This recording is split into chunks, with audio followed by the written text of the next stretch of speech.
President, पिछले दिन आपने कहा था 1 बजे थोड़ी हमारी बात हुई थी कि धर्म और व्यापार एक हो गए हैं धर्म को लेकर।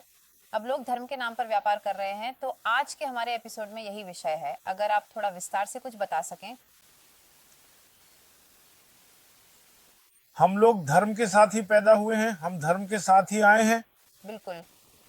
हाँ, जहाँ धर्म नहीं है वहाँ मारपीट करवाने और वहाँ व्यापार करने की जरूरत है। कितने लोग धर्म के नाम पर व्यापार करके खा रहे हैं? क्योंकि व्यक्तिगत स्वामित्व है, धर्म है। तो लूटपाट है, चोरी है, ताकत है, डर है। हर देश में, हर एक देश में जितने भी राज्य की संरचनाएं हैं, दुनिया में जितने भी राज्य हैं, सब कुछ जानते बूझते चुप हैं। आप कभी कभी इसे समझाते हैं, आप समाज के साथ अन्याय करते हैं, ये आप समझते हैं। हाँ, आप जो भी करते हैं वह जानते बूझते करते हैं। आप जानते बूझते करते हैं। सभी लोग जानते बूझते अन्याय करते हैं। सब लोग जानते बूझते झूठ बोलते हैं और अपने स्वार्थ के लिए ही झूठ बोलते हैं। जैसे आप कहते हैं ठीक है, तो इसी वजह से आपको यह ध्यान में रखना होगा कि जो समाज की व्यवस्था चल रही है वह व्यवस्था बिल्कुल भी अच्छी नहीं है। यह न तो मानव कल्याण के लिए है और न ही इंसानों के भविष्य के लिए कोई लाभ है। यह सिर्फ बर्बादी, विनाश और सर्वनाश के अलावा कुछ भी नहीं है।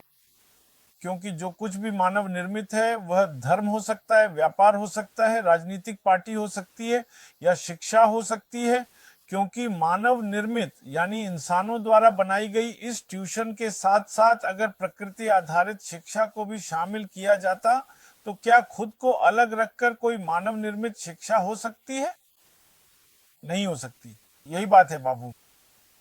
जब आप अपने बच्चे को पढ़ाएंगे, अगर आप उसे आम के बारे में जानने देंगे, अगर आप उसे सिखाना चाहते हैं तो आम को तो लाना ही होगा, चाहे तस्वीर में लाएं या प्रैक्टिकली लेकर आएं। मैं तो कहता हूं प्रकृति के इस गिफ्ट को, इस चीज को प्रगति के लिए दें।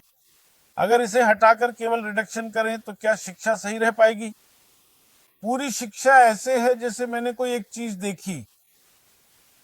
चांद पर कई बार पूरी दुनिया से लोग गए हैं, विभिन्न देश जा रहे हैं, पूजा पर करोड़ों करोड़, ट्रिलियन बिलियन खर्च हो रहे हैं।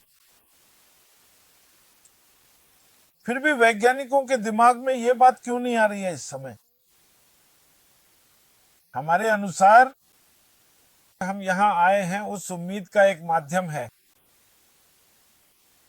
बुद्धि को आप प्राणी कहें, जीव कहें, पौधा कहें, कीट पतंगा कहें, इंसान कहें, जो भी जीव हैं, हम सबके सिस्टम से होकर आए हैं। अगर मैं अपनी क्षमता को किसी और सिस्टम में भेज दूं तो वो अलग होगा। नहीं कर पाएंगे। उसमें उसकी शक्ति, उसका आकर्षण विकर्षण, उसकी माया, उसका मन, हर किसी का माइंड क्लाइमेट अलग होता है। इसलिए हर एक का अलग क्लाइमेट होता है।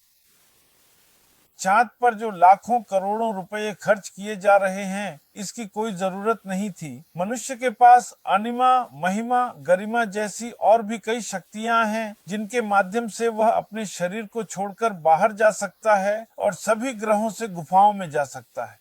जब आकाश में अनगिनत गुणों का भी सृजन हुआ है, तो फिर सृष्टिकर्ता ने हमारे लिए व्यवस्था बनाई है, हमारे जाने का इंतजाम है। उस व्यवस्था को मानव निर्मित व्यवस्था छू भी नहीं सकती। मतलब आप तो मृत्यु के बाद की बात कर रहे हैं, है ना? हाँ, मृत्यु के अलावा भी जा सकते हैं। ये भारतवर्ष की, यह स्वाभाविक रूप से आपके अंदर है, आप सभी के अंदर है। जो व्यक्ति यहाँ बैठा है, ध्यान के माध्यम से वह वहां जा सकता है। सुनिए, वो आत्मा है। मन बाहर निकल जाएगा, समझ गए? ये तो एक सिस्टम है ही, ध्यान के माध्यम से, फिर ड्रॉप के माध्यम से। जैसे कि 2 किलो को मंथन करने पर तो मक्खन ऊपर आ जाता है। मैं जिस ध्यान में बैठूंगा, मेरे शरीर से जो आत्माएं हैं वे एक जगह इकट्ठा होकर एक आत्मा बन जाएंगी। अनगिनत आत्माएं होती हैं इंसान के अंदर। 50,000, 15 इन सब का रास्ता नहीं है, तो मैं अपने पिता के शरीर से, अपने शरीर से चला गया। कितने लोग हैं जो ये सोचते हैं? लोग क्यों नहीं सुनते? समूह से संपर्क क्यों नहीं करते? आप लोग अपने बच्चों के समूह के बारे में क्यों सोचते हैं? सोचना तो पड़ेगा आप लोगों को। नहीं, मैं सोच रहा हूँ और हमारे दर्शक भी सोच रहे हैं। इसी वजह से तो आपके पास इतने लोग आपके पास आ रहे हैं। लोग आगे आ रहे हैं। मैं तो बिना किसी स्वार्थ के लोगों के साथ काम कर रहा हूं। मैं चाहता हूं कि हम कौन हैं, हम कहां से आए, हम मरने के बाद कहां जाएंगे, मरने के बाद हम क्या लेकर जाएंगे। ये सवाल हमारे मन में क्यों नहीं आता? हमारा जन्म क्यों हुआ? हमने आराम के लिए कुछ नहीं खरीदा, फिर भी हम इतनी मेहनत क्यों कर रहे हैं? हमारे पास इतनी तकलीफ, इतना दुख क्यों है? कोई ट्रिलियन बिलियन का मालिक बन गया है, कोई 8 अरब लोगों की इस धरती पर सिर्फ 1500 लोग सबसे ऊपर हैं और बाकी सब नीचे। तो दुनिया इसी तरह घूम रही है। ये ऐसा हो गया है। क्या ये दुनिया सही है? सोचो। इसलिए मुझे लगता है कि अब इंसानों को सोचना होगा, इंसानों को अब विचार करना होगा। इंसान इंसान के लिए नहीं सोच रहा, इंसान बस पल भर के लिए सोच रहा है। स्थायित्व है सिर्फ 150 लोग। अपने स्वार्थ की बात सोच रहा है। अपने स्वार्थ की बात सोच रहा है, लेकिन वह स्वार्थ तो फैल जाएगा। सबका ही होना चाहिए, सिर्फ आपका अपना स्वार्थ नहीं हो सकता। सोचता हूँ। आप सोचिए, अगर आपका बाप जिंदा रहे और 800 करोड़ लोग मर जाइए तो क्या आपको अच्छा लगेगा? आप अकेले जिंदा रहेंगे, क्या आपको अच्छा लगेगा? आप कहें या न कहें, लेकिन भूत का डर तो है। मुसलमानों को भूत का डर है, मुझे किसी चीज का डर नहीं। हम मछली मांस खाते हैं, मछली मांस खाकर जो बचता है वह कहाँ जाता है? मछुआरे कीड़े मारते हैं, वे भूत बनते हैं या इंसान? ये शायद कहने की बात है। बहुत बढ़िया, बहुत बढ़िया। आपने खुद ही बहुत अच्छा सवाल किया और शानदार जवाब भी दिया। तो आज हम अपना एपिसोड यहीं समाप्त करते हैं।